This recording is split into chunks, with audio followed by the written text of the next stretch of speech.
Sebelum kita mulai, di sini saya akan sedikit jelaskan agar lebih jelas ya, biar nggak salah. Jadi garis hitam ini ya, ini adalah garis lipatan atau stand untuk kancing. Jadi nanti saya dilipat seperti ini.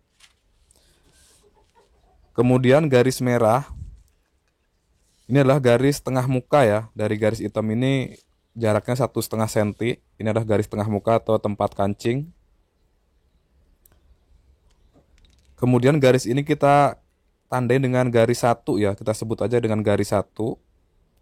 Kemudian spidol merah ini kita sebut dengan garis 2 ya. Kemudian garis merah ya yang ini, inilah garis A.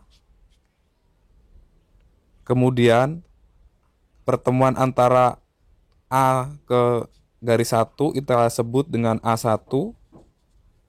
Kemudian pertemuan A ke garis 2 kita sebut dengan A2 ya. Jadi biar nggak salah nanti ya. Jadi biar teman-teman tahu.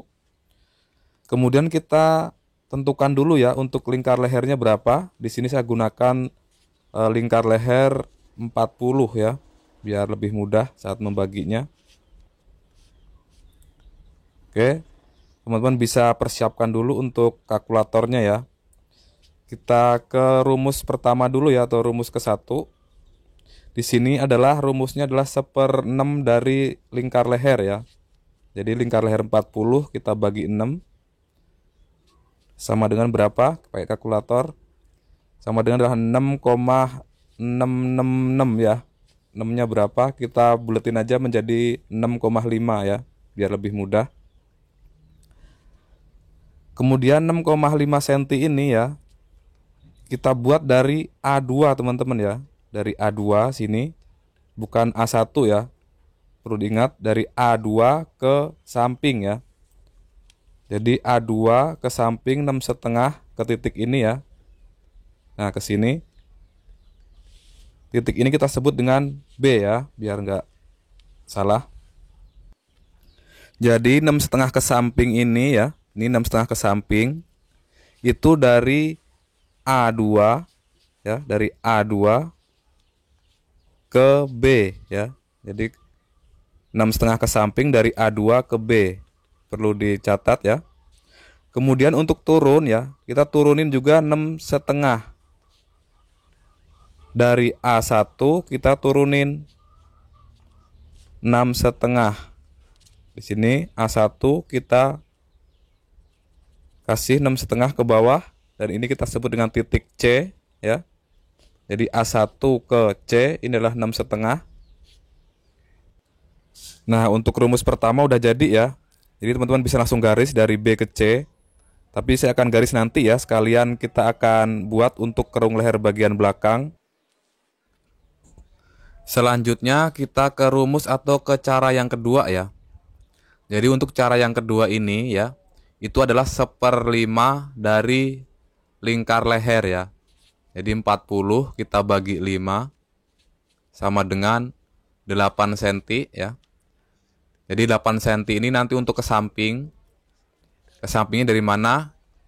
Kalau ini ke sampingnya beda dari yang pertama ya. Kalau yang 1/5 ini ke sampingnya itu dari A1 ke B ya. Jadi 8 cm itu dari A1 ke B. Jangan sampai salah ya. Dan hasilnya juga sama 8 cm ya. Jadi 8 cm ini dari A1 ke B. Oke. Kemudian untuk turun ya.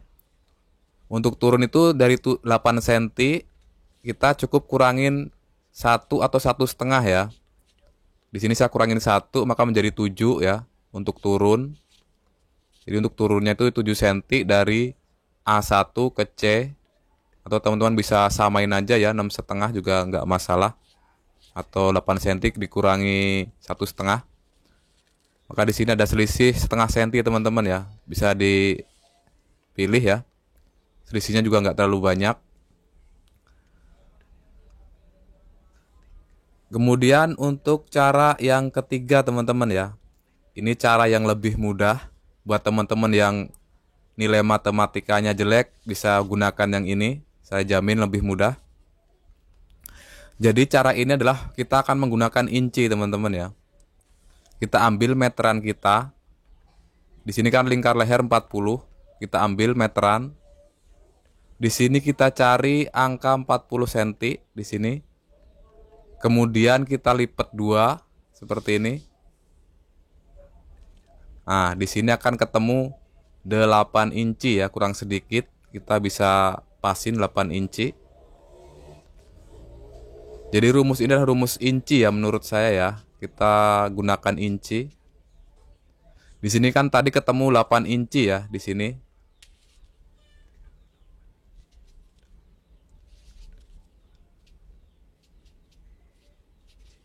Nah, dari 8 inci ini kita rubah menjadi senti, teman-teman ya. Nah, jadi 8 inci sama dengan 8 cm. Maka dari A1 ke B itu adalah 8 cm ya. Dari A1 ya, perlu diingat. Kemudian untuk turun ya. Untuk turun juga sama teman-teman ya. Dari 8 cm ini cukup dikurangin 1 atau 1,5. Di sini kurangin 1 saja ya, menjadi 7 cm. Maka dari A1 ke C sama dengan 7 cm ya. Nah, ini dia 3 rumus yang berbeda. Silahkan teman-teman bisa pilih cara mana yang paling mudah ya. Silahkan bisa komen di bawah. Kemudian kita langsung garis saja teman-teman ya. Kita buat garis dari B ke C. Di sini teman-teman bisa pilih mau yang 7 cm turunnya atau 6,5 ya, terserah. Soalnya selisihnya cuma sedikit ya. Saya akan gunakan yang 6,5 saja. Nanti kita bisa kasih perbedaan ya, lebih akurat yang mana. Oke, kemudian kita potong dulu teman-teman ya. Di sini kita potong untuk polanya agar kita mempermudah saat membuat pola bagian belakang. Oh ya teman-teman, mungkin video selanjutnya saya akan membuat tutorial tentang membuat pola kemeja laki-laki dari ukuran S atau size S sampai ukuran double XL ya. Mungkin video selanjutnya saya akan buatkan. Kalau teman-teman setuju silahkan bisa di komen ya di bawah. Oke, setelah kita potong ya, kita siapkan kertas untuk pola bagian belakang ya. Cara meletakkan seperti ini ya. Ini adalah tepi kertas. Kita pasin ke garis merah ya atau garis tengah muka seperti ini. Cara meletakkannya jangan sampai salah. Kita tindih dulu agar tidak geser ya, seperti ini. Oke, untuk kerung leher belakang ya. Dari 3 rumus atau 3 cara ini untuk leher belakang itu sama, nggak ada bedanya. Oke, langkah selanjutnya teman-teman bisa siapkan penggaris siku seperti ini ya. Ini nanti gunanya untuk bagian bahu. Karena kalau kemeja itu kan biasanya naik bahu ya untuk pola bagian belakang. Jadi caranya seperti ini teman-teman bisa disimak. Jadi penggaris siku ini kita letakkan di bagian bahu seperti ini. Kemudian kita garis ke atas. Kemudian di bagian sini juga sama.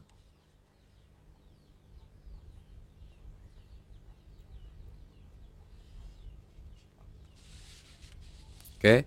Kemudian dari ujung sini kita naikin 6 cm ya standarnya.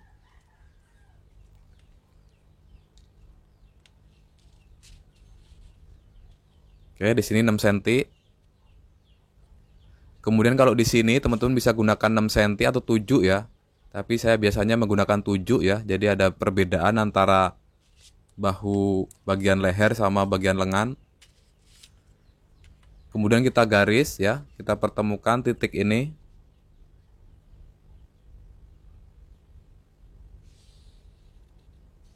Oke, seperti ini. Ini bagian bahu udah kelar ya. Sekarang kita tinggal bagian kerung leher ya. Jadi untuk turun leher bagian belakang ya, itu sangat mudah teman-teman caranya. Kita ambil lagi garis lurus ya. Jadi caranya kita garis lurus saja dari bahu depan ya, seperti ini. Jadi nggak perlu rumus-rumus lagi kalau untuk bagian belakang. Ini ada cara simple dan mudah ya. Nah, jadi turunnya itu di sini pas. Kemudian kita buat garis bantu lagi ya, lurus seperti ini. Agar mempermudah kita saat membuat kerungan ya. Nah, jadi seperti ini. Lalu kita tinggal kerung ya.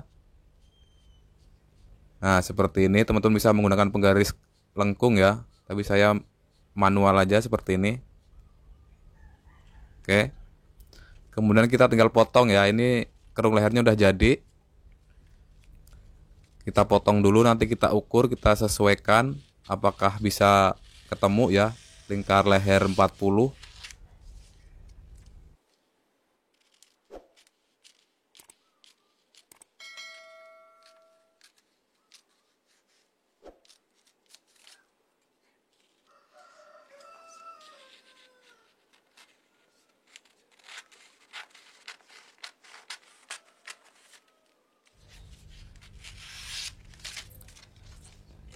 Oke, setelah kita potong ya, kita bisa lipat di bagian bahu sini teman-teman ya. Ini harus ketemu ya antara bahu depan dan belakang. Nah, ini ketemu, berarti kita membuat pola itu benar kalau ketemu. Kalau nggak ketemu berarti ada yang salah saat membuat pola. Nah, di sini kita akan ukur ya nanti untuk kerung lehernya. Apakah kita bisa mencapai atau bisa benar dengan lingkar leher 40 cm. Jadi cara ngukurnya itu dari garis merah teman-teman, bukan dari garis hitam ini. Karena kalau garis merah ini kan adalah tengah muka ya. Kalau garis hitam itu adalah garis lipatan. Nanti akan ketumpuk antara kiri dan kanan. Maka kita harus ngukur dari garis merah seperti ini. Cara ngukurnya seperti ini ya. Kita harus ketemu ke angka 20 teman-teman.